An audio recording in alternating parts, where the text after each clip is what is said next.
തിരുവാണിയൂരിൽ CBSE school വിദ്യാർത്ഥി ക്രൂരമായ പീഡനങ്ങൾക്ക് വിധേയനായതിനെ തുടർന്ന് ജീവനൊടുക്കിയെന്ന അമ്മയുടെ പരാതിയിൽ പോലീസ് അന്വേഷണം തുടങ്ങി. തൃപ്പൂണിത്തുറയിലെ ഫ്ളാറ്റിൻ്റെ 26-ാം നിലയിൽ നിന്ന് ചാടി ജീവനൊടുക്കിയ തിരുവാണിയൂർ ഗ്ലോബൽ പബ്ലിക് സ്കൂളിലെ വിദ്യാർത്ഥി മിഹർ അഹമ്മദിൻ്റെ അമ്മ PM റജിനയാണ് മകൻ റാഗിങ്ങിനും ക്രൂരമായ മാനസിക ശാരീരിക പീഡനങ്ങൾക്കും ഇരയായെന്ന് ആരോപിച്ച തൃപ്പൂണിത്തുറ ഹിൽ പാലസ് പോലീസിനും മുഖ്യമന്ത്രിക്കും DGPക്കും പരാതി നൽകിയത്. മിഹർ സ്കൂളിലെ സീനിയർ വിദ്യാർത്ഥികളുടെ റാഗിങ്ങിന് വിധേയനായെന്ന് കാട്ടി ചില വിദ്യാർത്ഥികൾ നടത്തിയ ചാറ്റിൻ്റെ സ്ക്രീൻഷോട്ടുകൾ സഹിതമാണ് പരാതി നൽകിയത്.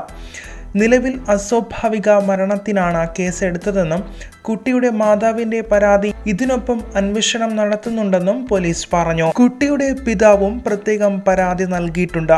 റാഗിംഗ് കേസുകളിൽ ഇരയുടെ പരാതിയില്ലെങ്കിൽ സ്കൂളിൽ രൂപീകരിക്കുന്ന ഇന്റേണൽ കമ്മിറ്റിയുടെ അന്വേഷണ റിപ്പോർട്ടിൻ്റെ അടിസ്ഥാനത്തിലാണ് തുടർ നടപടി എടുക്കുക.